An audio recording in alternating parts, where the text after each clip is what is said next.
Mapakisamahan mo lang ang hangin, malayo na ang mararating mo. Hulihin mo siya at ikaw ay lalaya.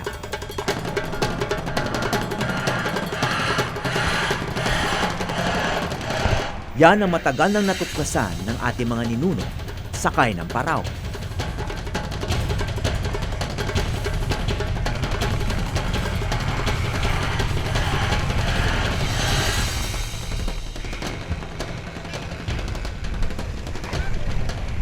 Mararanasan daw namin sa Iloilo ang pangunahing sasakyan bago pa nagkaroon ng kalye sa arkipelago. Dito rin namin makikilala ang pinakamahuhusay na mandaragat na kaya pang humuli ng hangin.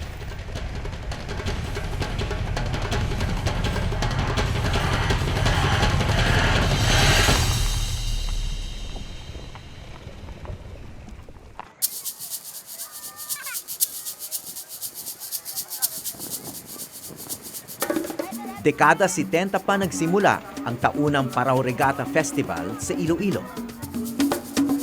Ang mga pagdiriwang nag-uumpisa sa kalye. Binibigyang pugay rito ang paraw sa iba't ibang paraan. Dahil malalim ang ugat ng paglalayag sa Iloilo.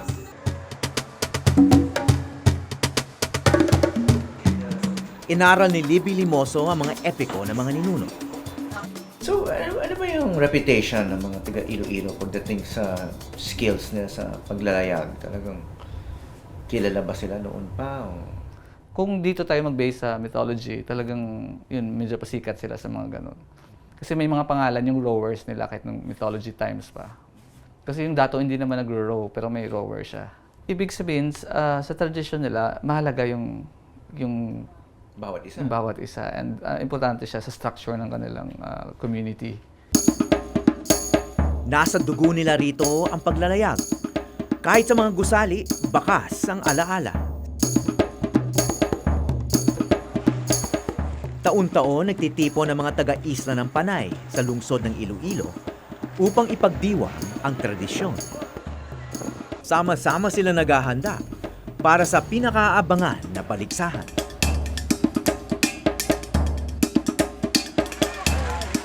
Ang pamilya Demetilio, sa karaniwang araw, mga mangingisda. Ngunit sa mga araw na ito, sila ay pamilya ng mga kampyon. Ang pinakamatanda sa kanila, ang pinakamabagsik sa karagatan. Sa Gimaras naga karira na kami sang paraw. Huli mo na nga ang Iloilo nagkuha sa paraw. Nag-intract mi dayon sang 1972. Nag-intract mi dayon.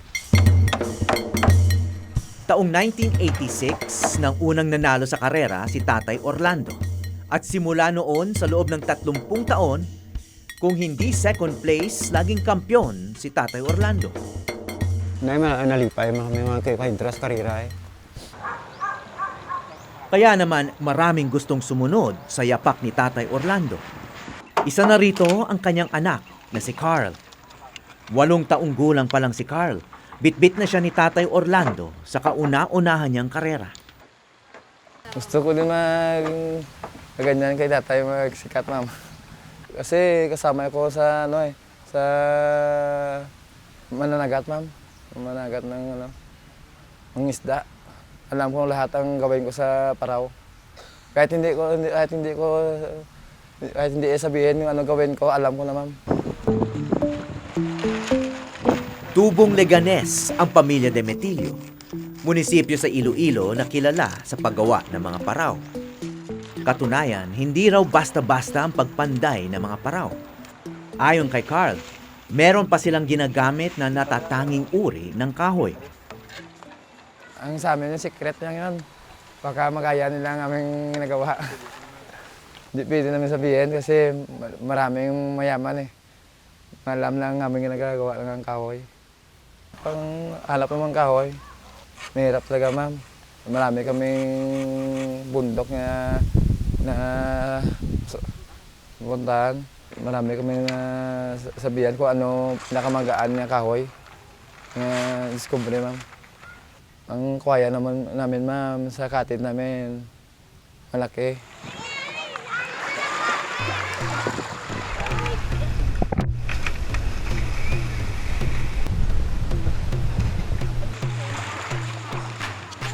Isang araw bago ang nakatakdang karera, susubukan muna ni na Carl at ng kanya mga kasama ang paraw na gagamitin nila.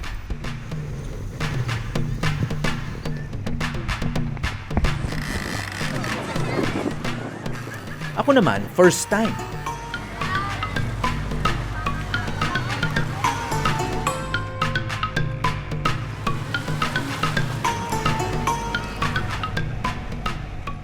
Sinamahan ako ni Kapitan Alfred Espinosa, isang seaman na lumaki sa Guimaras na nagpaparaw. Ang paraw, of course, walang makina. You sail by the wind. The wind is your friend, and sometimes the wind is your enemy. So you cannot fight the nature. It's God-given, and that is also your privilege to go to one place to another place. Lahat ng sakay ng paraw may tungkulin, kahit sa pagbabalanse lang. Sa lakas ng hangin, maaring tumaob ang paraw.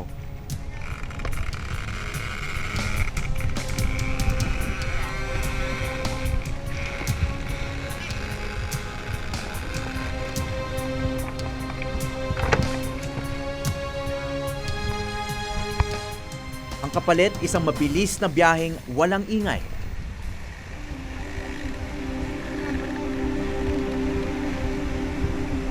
Sa halip ng motor, hampas ng alon lang ang madidinig at ang paghigop ng hangin ng layag. Yun yung mga tawag namin dito is taga-balancer. Kailangan mag-balance sa kabilang side to counter the effect of wind sa sail. Pag, di ba, pag may payong ka, pag pinasukan ng hangin, parang hihilain ka. Ganun doon, hinihila yung part ng paraw. Kailangan nila i-balance doon para to maintain ang paraw in a floating condition. You cannot speed up your paraw. Ang mangyari, you will be staying still. Otherwise, magsasagwan ka. So, yun ang complexity on how to make the wind as your engine. So, kailangan mo tingnan kung saan ang direksyon ng hangin. Kailangan mo how to load the wind in your sail in order to speed up, and how to use the wind in turning your paraw going to your correct direction. Kasi walang makina, yung wind is your engine.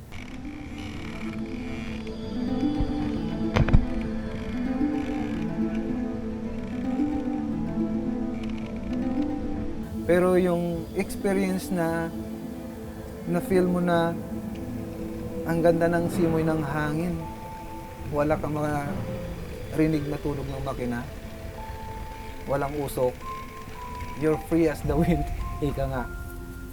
Ang ganda ng feeling.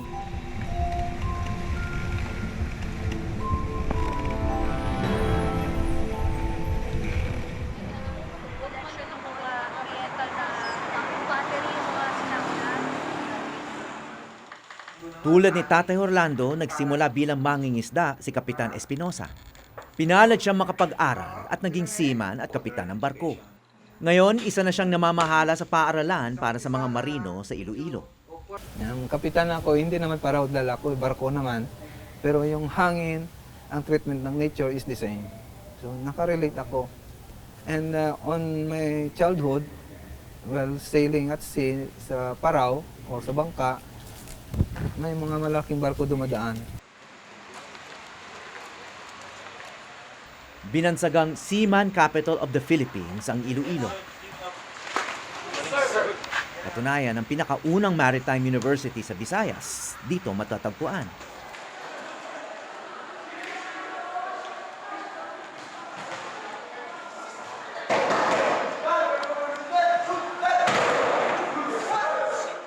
Dati 4 months profession to.